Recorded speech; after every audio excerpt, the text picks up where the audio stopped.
The Cuban president has outlined the country's strategy for economic recovery in the face of the COVID-19 pandemic. The Russian Defense Ministry said on Wednesday it had developed a safe coronavirus vaccine following clinical trials on a group of volunteers. A primary health care centre in the Libyan capital Tripoli reopened its doors on Thursday to provide essential medical services amid the COVID-19 pandemic. From the headquarters of Telesur English in Havana, Cuba, this is From the South, and I'm Katrina Goss.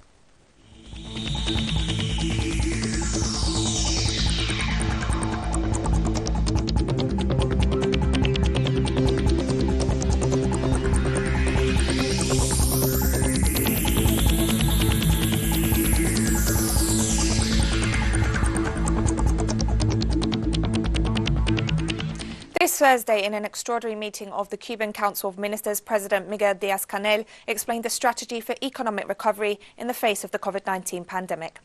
The Cuban president outlined the adoption of an economic and social strategy to recover from the impact of COVID-19, noting that the National Plan for Economic and Social Development through 2030, adopted during the 7th Congress of the Communist Party, as well as the economic and social policy guidelines of the party and the revolution, had served as the basis for this strategy.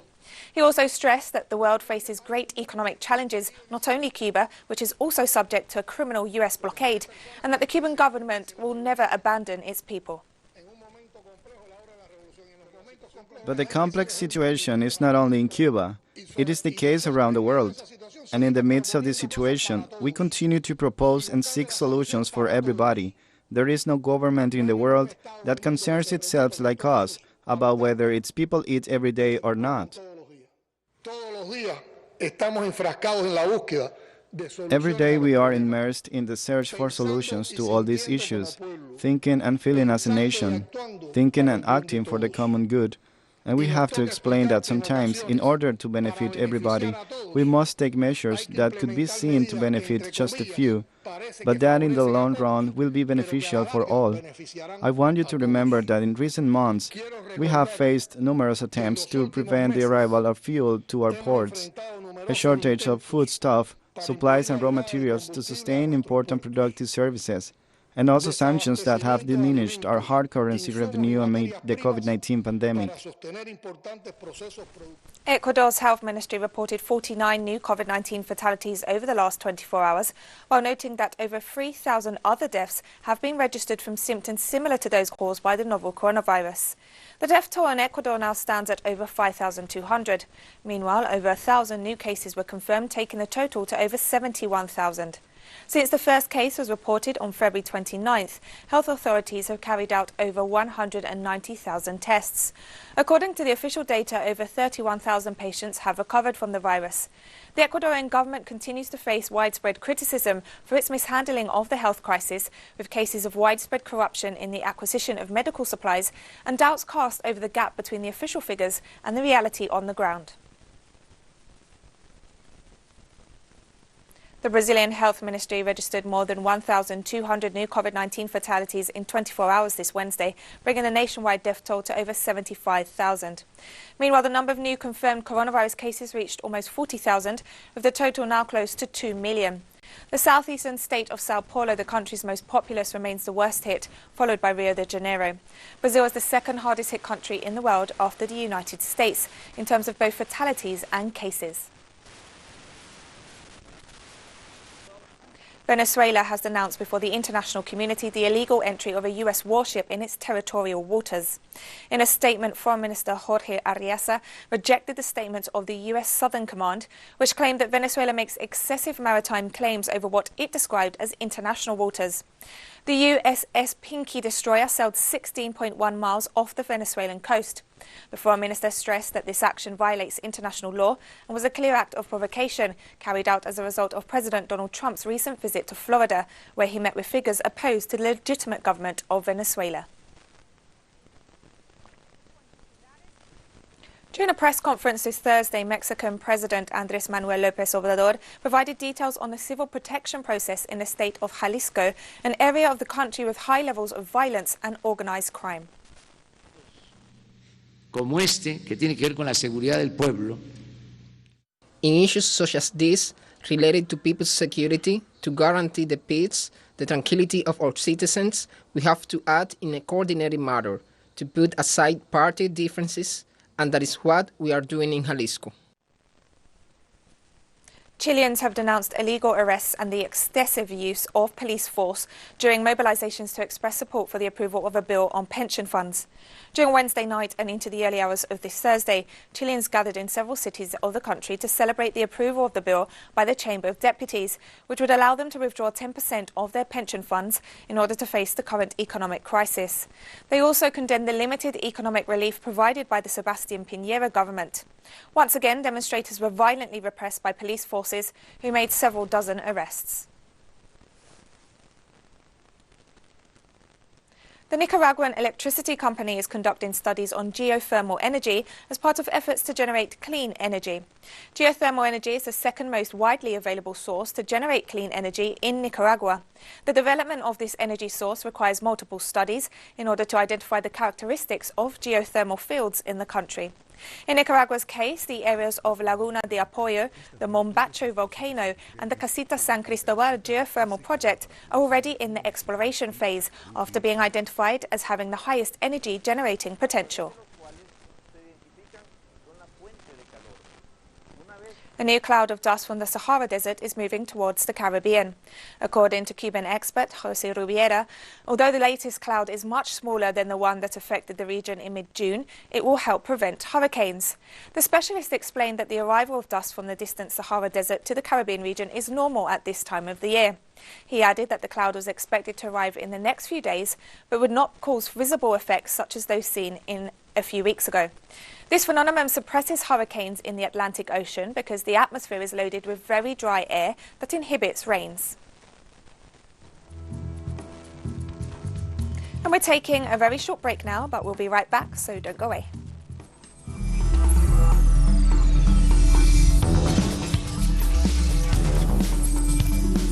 From the south. American Airlines is set to lay off more than 25,000 employees in a move it claims is due to the slowdown in air travel in the midst of the COVID-19 pandemic. The figure represents 20% of the company's workforce. Frontline workers received warnings about the possible job cuts this fall. Among those who may lose their jobs are 2,500 pilots, 10,000 flight attendants and 3,200 mechanics. American Airlines is the world's largest airline when measured by fleet size, scheduled passengers carried and revenue per passenger mile. China's foreign ministry has condemned the US clampdown on Chinese telecom giant Huawei and also criticized Washington's human rights record by pointing to systemic racism in the United States. I think what it does has anything to do with the war clean. What it does is genuine dirty tricks and dirty play. From where does Secretary of State Mike Pompeo get us confidence to talk to China about the human rights? If he really wants to speak about it, I think he'd better ask George Floyd and the ethnic minorities in the USA what they think about the human rights is our situation. If Mr. Pompeo is sincere, we can refrain from imposing visa restriction on him. We welcome him to visit Xinjiang and have talked there with people of ethnic groups to find out what they think of him. I can introduce him to the few Agar friends. The Russian Defense Ministry said on Wednesday it had developed a safe coronavirus vaccine following clinical trials on a group of volunteers. According to the ministry, a group of 18 people participated in the research and their immunity is working well and antibodies are being created. The Defense Ministry did not say whether the vaccine had proven to be completely effective, but a doctor working on the trial said the volunteers were now protected against the novel coronavirus. A second group of participants who were vaccinated on June 23rd are currently in isolation in a hospital under medical supervision. The Defense Ministry has said it expects clinical trials to be fully completed by the end of July. Badly hit by the coronavirus pandemic, Spain paused Thursday to honour the tens of thousands of victims at a state ceremony which saw the attendance of top European Union and World Health Organization figures. The memorial took place barely 3 weeks after Spain ended its state of emergency. Since then, there has been a surge in new coronavirus cases, with health chiefs monitoring more than 120 active outbreaks. Presided by Spanish King Felipe VI, the memorial took place in a square outside the royal palace in the presence of bereaved families. So far, the coronavirus has officially claimed more than 28,000 lives in Spain, making it the 7th worst-hit country in the world. Este acto no puede reparar el dolor de muchas familias. This act cannot repair the pain of many families who were not able to be next to their loved ones in their final hours, much less attenuate the sadness of their absence. But we hope it can do justice to their lives, to their contribution to our society, to their memory. We are not going to forget any of those who lost their lives in this painful moment of our history, because memory is a duty. That is the best homage we can give to them, being united in remembering them and building together the country they would have wanted to share. Firefighters in the Italian city of Palermo have worked through the night searching for people that were trapped in their cars in a flooded underpass after a violent rainstorm. Some drivers and passengers left their vehicles and swam to safety. Sicily's police said they had received no reports of missing people, but rescue efforts were ongoing. At dawn on Thursday, firefighters brought in pumps to drain the flooded area below the underpass. The heavy rain saw at least 1 metre of floodwater gathering in underpasses and lower parts of the city. The German health minister offered statements before the launch of an informal EU health ministers meeting, emphasising the importance of Europe gaining independence in terms of medical equipment and research. We want to focus above all on the issue of strengthening the European institutions, the ECDC, the European Robert Koch Institute. This will also help the small countries in particular, as colleagues from the smaller countries have made clear. For example, those who do not have a Robert Koch Institute, they say they need more expertise, more opportunities, more information at the European level to be able to act in such a crisis. The President of the European Central Bank urged EU leaders to do their bit and quickly agree on a recovery plan, as central bank governors held back from topping up their pandemic stimulus package for the Eurozone. For the European leaders to quickly agree on an ambitious package. In order to reach its full potential, the European Union Recovery and Resilience Facility will need to be firmly rooted in sound structural policies, conceived and implemented at the national level. But certainly from our perspective, we very much hope that the RRF in the amount of 750 billion euros that comes on the top of the 540 billion euros associated with the 3 programs already decided and approved by the European Councils, that will come to support the recovery and to look into the future with a view to greening and digitalizing the European economies.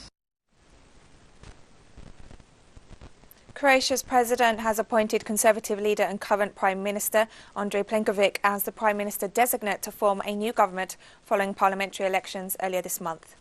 Plenkovic's ruling Croatian Democratic Union won the most votes on July 5th in an election held while the latest European Union member faced a renewed spike in the coronavirus. The HDZ party won 66 seats in the 151-member parliament, but has garnered the support of smaller and minority groups to form a majority. President Zoran Milanovic on Thursday granted Plenković the mandate to form a government after he submitted 76 signatures in support. A pro-Western party in North Macedonia is poised to try to form a coalition government following a narrow election victory.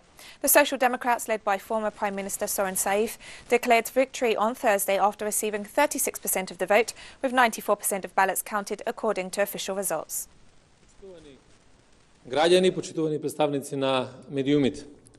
Dear citizens, the election is done. The results are confirmed. The Republic of North Macedonia continues on the right path, safe towards the EU.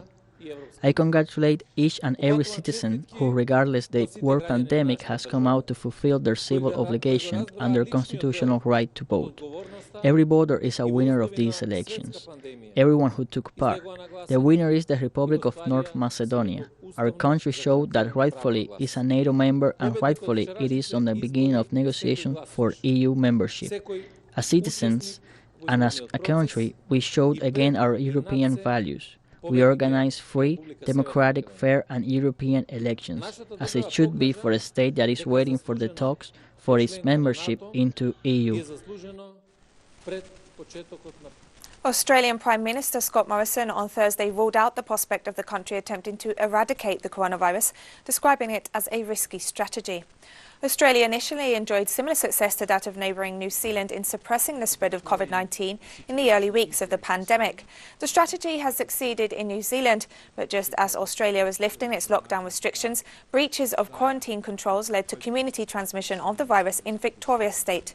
Morrison said Victoria's daily high on Thursday was a concerning setback, but an Australian eradication policy would be more expensive.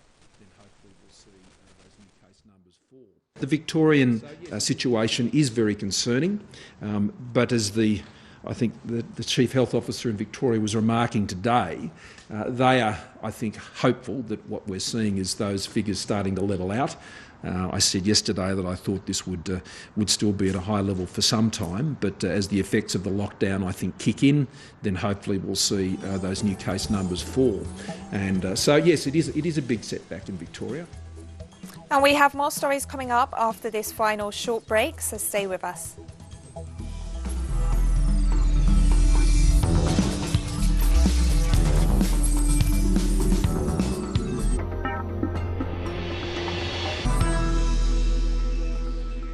Welcome back to From the South. A primary healthcare centre in the Libyan capital, Tripoli, reopened its doors on Thursday in order to provide essential medical services amid the COVID-19 pandemic. The centre was supplied with new equipment and training delivered by the UN Refugee Agency and the International Rescue Committee. The centre is one of just 3 primary healthcare centres operating in the area, home to more than 450,000 people. Meanwhile, restrictions have recently been eased in Libya, although nighttime and weekend curfews are still in place. Libyan health authorities have reported over 1,600 COVID-19 cases and a death toll of 46. Humanitarian aid was delivered to the town of Tambura, South Sudan on Thursday to assist hundreds of people fleeing recent violence in the midst of the COVID-19 pandemic. The humanitarian convoy loaded with food and supplies was escorted by a battalion of Ethiopian peacekeepers and military liaison officers. Tambura in the western Equatorial state of South Sudan has offered shelter to thousands of refugees who are forced to flee their homes. Meanwhile, the total number of COVID-19 cases reported in South Sudan stands at over 2,100. For food, they distributed maize, cereals and oil. This distribution was for 15 days. But now, according to the report, that the situation has gone back to normal, and all these IDPs have returned to their places, and there is no any insecurity anymore. The biggest challenge we face during this patrol has to do with the road infrastructure, which is very poor. The rainy season has made it even worse. With a single trip, we had 11 vehicles that broke down, but thanks to our mechanics on board, they fixed them and we kept rolling. Kenyan health authorities confirmed 421 new COVID-19 cases on Thursday, taking the total number to over 11,600. Today, in the last 24 hours, we carried out 3,895 tests. Out of those tests, 421 have tested positive. Therefore, we now have 11,673 positive cases in the country. From the cases, 409 are Kenyans, while 12 are foreigners. As has been the trend, 297, almost 300 of those are men or male, while 124 are female. The African Union is seeking to coordinate virus vaccine rollout across the continent. According to the head of the AU's disease prevention body, John Nkengasong, as soon as a vaccine for COVID-19 becomes available, the African Union will coordinate its distribution on the continent instead of individual negotiations between manufacturers and separate countries. The official also stressed that the AU is encouraging local manufacturing of vaccines, and should a good vaccine candidate appear, the organisation will ask for intellectual property transfer in order for it to be locally manufactured in Africa. It's an available vaccine today. About 7.8 billion people in the world will be in need of that vaccine. So that manufacturing will need to be decentralized as much as possible. And we are very confident that there are groups on the continent that can manufacture, which is different from producing a vaccine. India is now the third most affected country by the coronavirus pandemic in the world, with more than 35,000 new cases confirmed in the past 24 hours. The country has now reported over 1 million cases and a COVID-19 death toll of over 25,000. Health authorities highlighted that more than 600,000 patients have overcome the virus. The most affected state in India is Maharashtra, with about 275,000 cases and over 10,000 deaths. The World Health Organization Regional Director for Africa this Thursday noted growing concern over the recent Ebola outbreak in the northwest of the Democratic Republic of the Congo. There are now 56 cases, and this is of great concern, particularly as it is now surpassing the previous outbreak in this area, which was closed off and controlled at a total of 54 cases. Some cases are located in remote areas surrounded by rainforests, demanding additional capacities and resources for the response. Mali's opposition June 5th movement and envoys of the Economic Community of West African States met this Thursday to address the escalating political crisis in the country. Former Nigerian President Goodluck Jonathan is heading the envoy mission that arrived in Bamako on Wednesday.